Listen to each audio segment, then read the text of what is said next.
Welcome to the double under tutorial. Some people call it also struggle unders. This is probably one of the most frustrating exercises to learn, and yes, sometimes also painful. But don't worry, by the end of this video you'll know everything you need to master the skill. We'll break it down step by step and keep it fun. So stick around, you guys. First thing first, let's focus on the jump. No rope needed yet. Stand tall, feet together, and start bouncing on the balls of your feet. Try to land on the same spot all the time without doing weird stuff like arching your back too much or doing like jumping V up. Lightly and bouncy, and try to aim the same spot all the time. This is going to set the foundation for everything else. Remember, it's all about getting comfortable with the movement first. Now let's talk about the rope. There are many kind of ropes, but the two main kind I want to talk about are the first one is the speed rope. The speed rope is what people use to do double unders very fast, and it's much lighter, so it takes much less energy to do your double unders. Then you have the plastic one, which is heavier, but some people like it better in the beginning because you feel the movement much better. And to learn the first double unders, some people like the plastic one, the heavier one, just because they have a better control of the rope. And once they learn their double unders and once they learn to rep them, then they switch to the speed rope, which makes their life much easier. As for the length of the rope, well, it's very individual and it depends on your goal, but usually what we say is when you step on the rope and you lift your handles, it should be under the armpits. And that's just to start with, and then maybe sometimes you need to adjust, maybe a little longer, a little shorter. But to make it simpler, just step on the rope, lift your handles. If they're under the armpits, that's okay, and then try to adjust from there. Next up, we're going to talk about the rhythm, because double unders is all about timing. Try the penguin jump. You have the penguin jump singles, and then you have the penguin jump doubles. For the penguin jump singles, you just jump, and at the top of each jump, and it's very important, at the top of each jump, you should just tap your thigh on the side once before landing. And once you master the single penguin jump, try to jump higher and try to tap twice before landing. And you'll see you will need to jump a little higher to make it happen. And this drill will help you with the double tap rhythm for the double unders.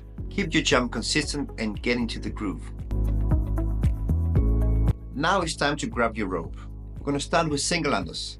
One jump, one spin. Hold the handles slightly and keep your elbows in, close to the body.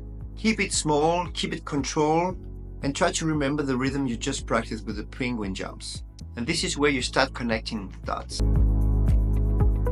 Now, after you've been practicing your single unders a lot, you're ready to try to see if you can do a double. I know that the goal is always to look very elegant, but the first time you do your double unders, forget about technique, forget about everything. Focus on doing your singles. Try to find a rhythm you can hold. At some point you decide, okay, now I'm going to go and I'm going to try to jump as high as possible and just smash the rope so I can just make it under it twice. So it's all about jumping and just try to make your first double under, even though it's the ugliest double under in the world. And now let's pretend you made it. Congratulations, you had your first double under. It doesn't matter how it looks. Now the next goal is try to make it and try to come back somehow to your singles. So you start doing singles, you jump as high as possible, you just do a very ugly double under and try to survive and try to make it come back to your single.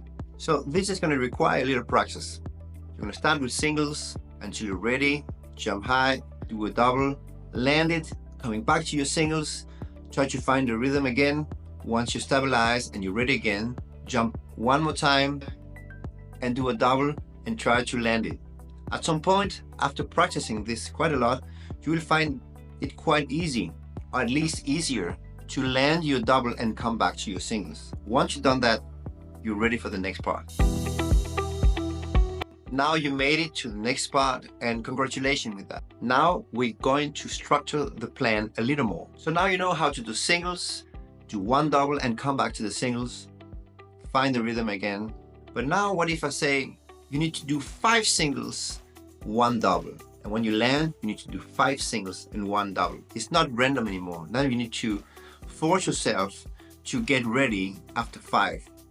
So if you succeed doing 5 singles, 1 double, 5 singles, 1 double, 5 singles, 1 double, then you can say, okay, I got that under control. It was not that hard. Then you remove 1 single. Then it becomes 4 singles, 1 double, 4 single, 1 double. You know where I want to go.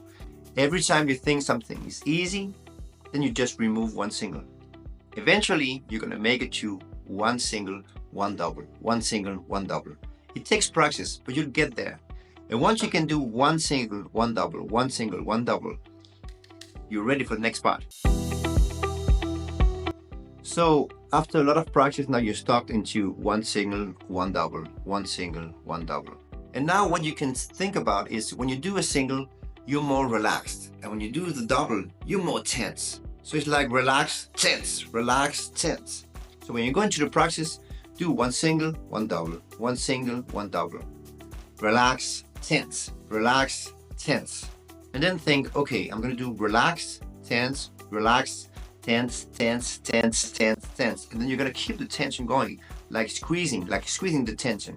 So 1 single, 1 double, 1 single, 1 double, double, double, double. And then you're going to start ramping your doubles. So try this strategy, you guys, and remember to celebrate. It's very, very important. Once you got the first double unders, and maybe you can do 4 or 5, it's all about practicing, but sometimes it's so frustrating that you just don't want to practice. So I got a game for you. You're gonna set the timer at max 10 minutes, and then you're gonna have to do 100 double unders within the 10 minutes. You're gonna be frustrated, you're gonna fail, you're gonna get whipped. It doesn't matter. Try to do 100 double unders within 10 minutes. If you succeed, well, congratulations. You put the timer lower, maybe 7 minutes or whatever, 5 minutes. At some point, you're gonna improve every time because you're gonna have something, some kind of time cap, some type of record you wanna beat somehow. So let's say the first time you do 10 minutes, you do maybe 50 double unders. And then next time, within the 10 minutes, you do 65. It's still not 100, but it's still improvement, like 15 more than before. Try to get somehow, some kind of fun practicing the skill. One of the most common problems when practicing double unders is the elbows wants to go away from the body. And it's very difficult to keep them in. So try this drill. Try to get a band in between your elbows and try to squeeze your elbows in. And if the band falls on the floor, then you have to start again. So keep the elbows in to keep the band between your elbows and your body. And then try to spin and try to keep the band within your body. That's actually harder than it looks. And maybe this drill will help you keeping the elbows close to the body. Remember to keep it fun and be patient. That's the key. And that's it. With these steps, you're on your way to mastering the double unders. Well, I hope you enjoyed this video, you guys. And if you do, please give me a like and remember to subscribe to the channel. It will be an awesome way to support my work. Thank you.